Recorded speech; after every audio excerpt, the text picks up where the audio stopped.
राम राम दोस्तों। मैं अरुण कुमार, डायरेक्ट वैदिक रेमेडी सीधा ज्योतिष समाधान चैनल में एक बार फिर से आपका स्वागत करता हूं। दोस्तों, आज चर्चा करेंगे केतु ग्रह की। केतु का वैदिक ज्योतिष में क्या स्थान है, understanding of Ketu as a planet in Vedic astrology.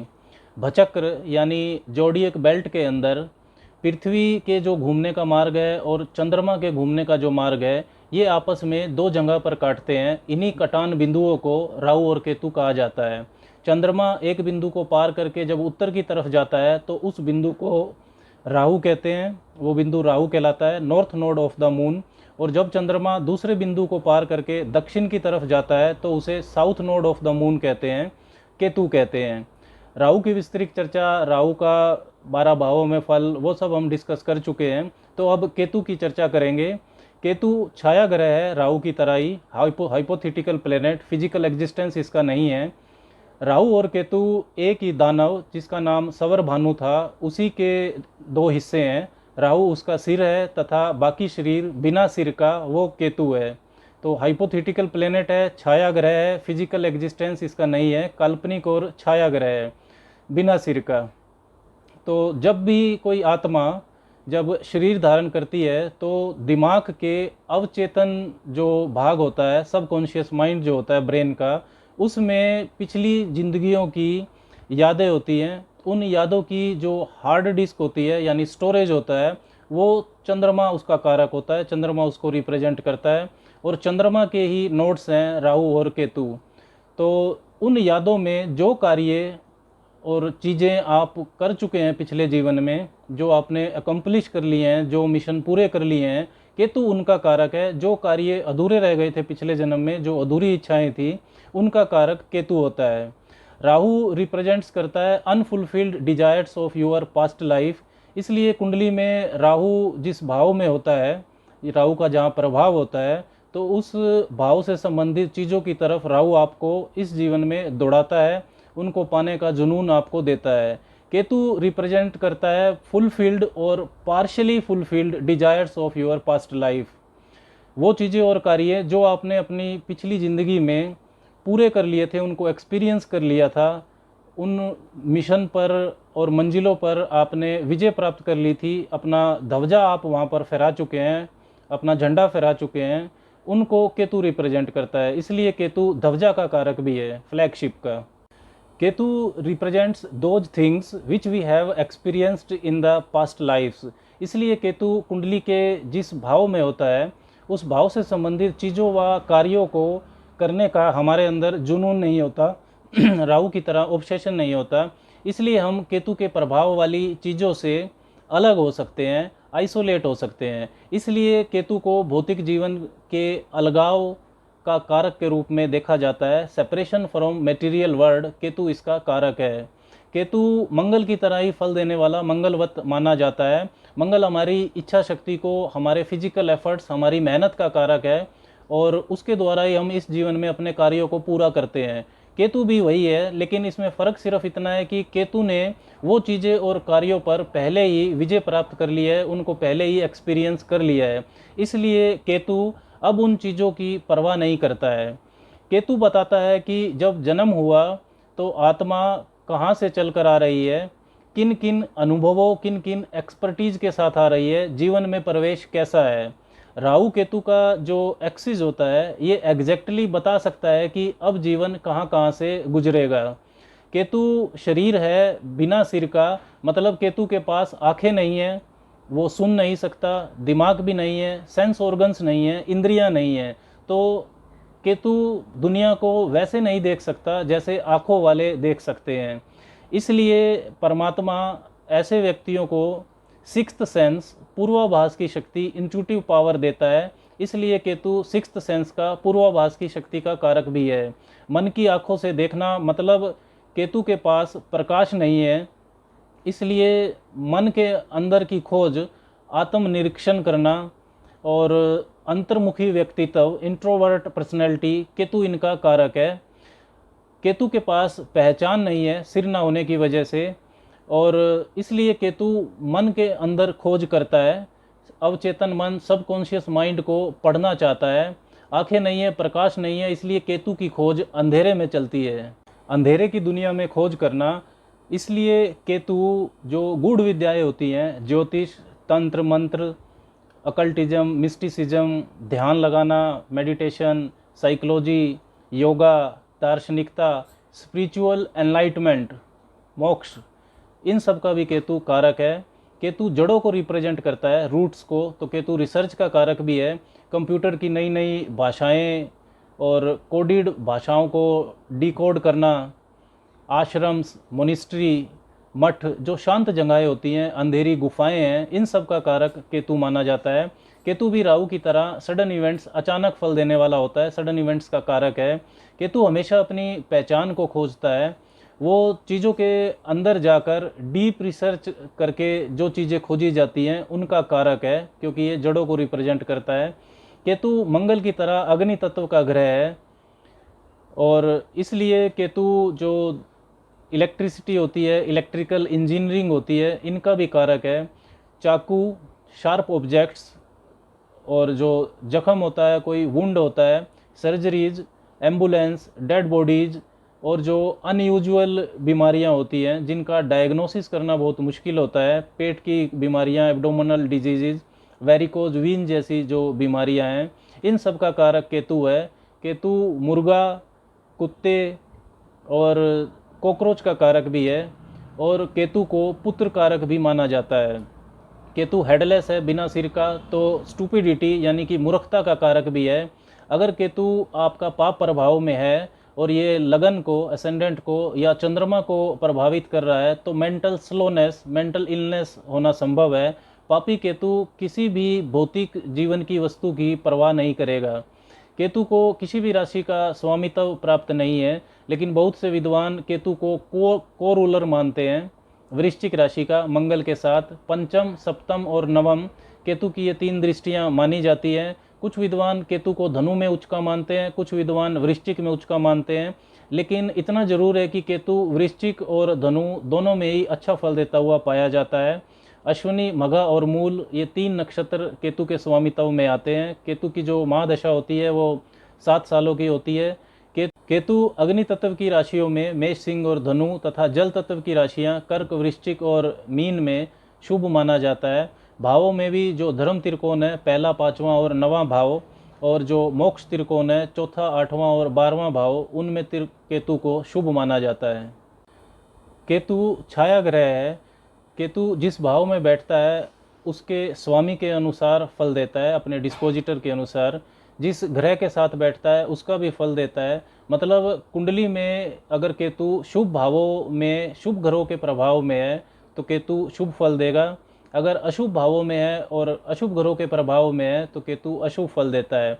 मतलब केतु जहाँ बैठता है वो उस भाव का स्वामी बन जाता है। केतु के फल को समझने के लिए केतु जिस राशि में बैठा है उसका स्वामी यानी कि केतु के डिस्पोजिटर को देखना बहुत ज़रूरी होता है कि वो शुभ है या अशुभ है, उसमें बल है या नहीं है।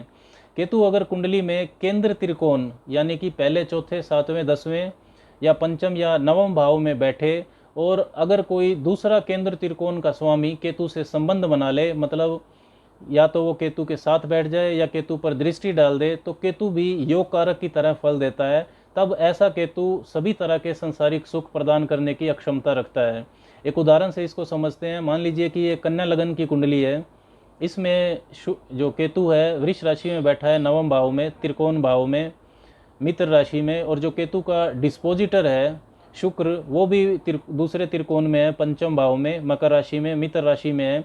तो ऐसा केतु शुभ फल देने वाला है। और इस कुंडली में जो बुध हैं और गुरु हैं वो दूसरे केंद्र स्वामी हैं, और शनि दूसरा त्रिकोण स्वामी है। अगर ऐसे केतु के साथ बुध, गुरु और शनि संबंध बना लें, केतु के साथ बैठ जाएं या केतु पर दृष्टि डालें, तो ये केंद्र त्रिकोण का संबंध बनने से केतु भी योग कारकत्व को प्राप्त करेगा, अच्छा फल देगा। इसके विपरीत अगर केतु तीसरे, छठे, 8वें, 12वें अशुभ भावों में है और तीसरे, छठे, 8वें, 12वें अशुभ भावों के स्वामियों के प्रभाव में है, तब केतु अशुभ फल देता है, भौतिक जीवन के लिए बहुत अशुभ हो जाता है। शनि दोस्तों विलंब का कारक है, रुकावटों का कारक है, लेकिन अंत में मेहनत का फल जरूर देता है। Saturn is not denial. लेकिन कुंडली में अगर केतु आपका अशुभ है तो ये जिस भाव में है, जहाँ पर प्रभाव डाल रहा है, उन चीज़ों से अलगाव आपको दे सकता है, सेपरेट कर सकता है, डिटैचमेंट वहाँ से आपको हो सकती है। उस भाव की चीज़ें आपके जीवन से अलग हो सकती है, कट डाउन हो सकती हैं। केतु अगर अशुभ है तो ये सबसे निर्दयी ग्रह है।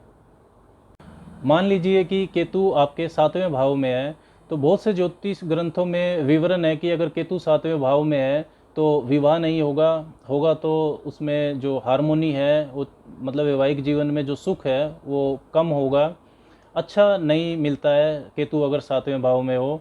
लेकिन प्रैक्टिकली ये देखने में आता है कि केतु का राशि स्वामी, यानी केतु जिस राशि में है 7वें भाव में, उस वो स्वामी केतु का डिस्पोजिटर अगर मजबूत है, केंद्र त्रिकोण में है, तो शादी होती है और समय पर होती है। और ऐसे लोग कमिटमेंट को निभाने में बहुत अच्छे होते हैं। वास्तविकता में केतु अगर 7वें भाव में है तो लोग वैवाहिक जीवन में सामंजस्य जो होता है उसके विशेषज्ञ होते हैं। केतु का राशि स्वामी बस मजबूत होना चाहिए। They have expertise in understanding of marriage harmony. Ketu का 7वें भाव में होना ये बताता है कि आपने अपनी पिछली ज़िंदगी में वैवाहिक जीवन को अच्छे से जिया है, व्यापारिक साझेदारियाँ या वैवाहिक जो साझेदारी है इसको जीने का अच्छा अनुभव आपने अपनी पिछली ज़िंदगियों में अर्जित किया है। अब अगर केतु शुभ प्रभाव में है, केतु का डिस्पोजिटर मजबूत है, तो विवाह में परेशानी नहीं होगी। लेकिन अगर केतु अशुभ है, केतु का जो राशि स्वामी है डिस्पोजिटर वो पीड़ित है, तब केतु का अशुभ प्रभाव आपको देखने में मिलेगा। विवाह तब आपका बहुत लेट हो सकता है या होगा नहीं। वैवाहिक जीवन की होने के बाद वैवाहिक जीवन की परवाह आप नहीं करेंगे। You will be ignorant about 7th house matters. विवाह अगर आपका हो भी जाता है तब भी वो एक सजा की तरह बन जाता है अगर केतु 7वें भाव में अशुभ प्रभाव में है तो। इसलिए इसी तरह केतु के फल को किसी भी भाव में समझना चाहिए। हर भाव में केतु के फल को हम अलग से चर्चा करेंगे। अब केतु को संतुलित करने के उपायों की चर्चा करेंगे। अगर केतु आपकी कुंडली में अशुभ है और केतु की दशा चल रही है, परेशानी दे रही है, तो इसका सबसे पहला उपाय है कि आप श्री गणेश भगवान का पूजन करें। केतु एक ऐसा शरीर है जिसमें सिर नहीं है, मतलब जो बुद्धि है, भौतिक जीवन की जो बुद्धिमत्ता है, मेटेरियलिस्टिक इंटेलिजेंस, वो इसमें नहीं है। तो केतु जिस भाव में होता है उस भाव से जो संबंधित निर्णय हैं वो आप मूर्खतापूर्ण तरीके से ले सकते हैं। इसलिए बुद्धि के देवता श्री गणेश भगवान का आपको पूजन करना चाहिए। हर रोज़ आप गणेश भगवान के दर्शन करें, उनके सामने घी का दीपक जलाएं, उनको दुर्वा अर्पण करें और लड्डू का भोग लगाएं। और आप गणेश अथर्वशीष का पाठ कर सकते हैं। भगवान गणेश के सामने बैठकर आप भगवान गणेश और केतु का मंत्र जप भी कर सकते हैं। ओम गम गणपते नमः और ओम केंग केतवे नमः। इन मंत्रों को आप 10-10 मिनट या जितनी देर आप कंसंट्रेट कर पाएँ उतनी देर आप इनका जप कर सकते हैं। और पूजा के बाद आप प्रार्थना कर सकते हैं भगवान गणेश से केतु से संबंधित परेशानियों को दूर करने की। ये एक बहुत अच्छी रेमेडी है केतु के लिए। और इस रेमेडी को आप और भी तरीके से एक्सप्लोर कर सकते हैं। मान लीजिए केतु आपके पहले भाव में है और अशुभ प्रभाव दे रहा है तो भगवान गणेश का एक छोटा लॉकेट आप गले में डाल सकते हैं, लेकिन उसको सात्विकता के साथ डालिएगा, टॉयलेट वगैरह में लेकर नहीं जाइएगा। और अगर मान लीजिए कि केतु दूसरे भाव में है, आपको वेल्थ अकोमुलेशन, सेविंग में परेशानी आ रही है, आर्थिक परेशानी, तो जहां आप घर में तिजोरी में पैसा रखते हैं वहाँ पर आप भगवान गणेश का एक चित्र रख सकते हैं। इसी तरह अगर चौथे घर में परेशानी है, चौथे घर में केतु है, डोमेस्टिक एनवायरनमेंट ख़राब हो रहा है, तो आप घर में भगवान श्री गणेश का पूजन जरूर कीजिए। पंचम भाव में है, शिक्षा में रुकावट आ रही है, तो आप अपनी स्टडी टेबल पर भगवान गणेश का चित्र रख सकते हैं और उनको प्रणाम करके फिर शिक्षा को शुरू कर सकते हैं। इसी तरह अगर कैरियर में परेशानी आ रही है, वर्क एनवायरनमेंट आपका ठीक नहीं है, तो आप अपने वर्क प्लेस पर भी भगवान गणेश का चित्र रख सकते हैं। इसके अलावा कोई भी मोटा कपड़ा जैसे सफ़ेद या काला कंबल या मल्टी कलर का कपड़ा जिसमें एक से ज़्यादा रंग हो, वो अगर आप शनिवार को निर्धन को या किसी सन्यासी को दान करते हैं तो इससे भी केतु की जो ऊर्जा है वो संतुलित होती है। काली सरसों, देसी शक्कर, जौ और बाजरा, इन्हें मिलाकर अगर आप बुधवार या शनिवार को या हर रोज़ ही चींटियों को डालते हैं तो इससे भी केतु की ऊर्जा संतुलित होती है। केतु के लिए आप भगवान शिव से भी प्रार्थना कर सकते हैं। भगवान शिव के सामने आप घी का दीपक जलाकर बैठिए और केतु केतु का एक स्रोत होता है केतु अष्टोत्तर शतनामावली। केतु अष्टोत्तर शतनामावली, इसमें केतु के 108 नामों का उच्चारण होता है। इसका आप पाठ कर सकते हैं और आप प्रार्थना कर सकते हैं भगवान शिव से कि केतु से संबंधित परेशानी को दूर करें। केतु यदि आपके लगन में है या चौथे घर में है या आपके चंद्रमा को प्रभावित कर रहा है, तो आप हर रोज़ जल में 1-2 चम्मच केवड़ा जल जो है खुशबू वाला, उसको डालकर स्नान कर सकते हैं। और चंदन या गुलाब का जो इत्र है परफ्यूम, उसको भी आप इस्तेमाल करने से बहुत सकारात्मक ऊर्जा आपको मिलेगी। स्ट्रीट डॉग्स, जो कुत्ते पालतू नहीं होते हैं, उनकी सेवा करने से भी केतु की ऊर्जा संतुलित होती है। शनिवार को अगर भैरव भगवान के मंदिर में जटा वाला नारियल अर्पण किया जाए और सरसों के तेल का दीपक जलाकर प्रार्थना की जाए तो भी केतु की परेशानियों से छुटकारा मिलता है।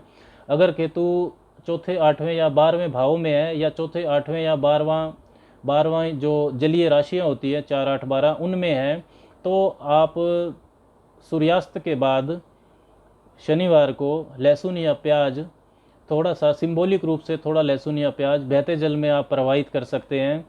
गरीबों को, विशेषकर जो कुष्ठ रोगी होते हैं, लिप्रोसी के मरीज जो होते हैं, उनको अगर आप धन का या दवा का दान करते हैं तो ये भी बहुत शुभ रहता है।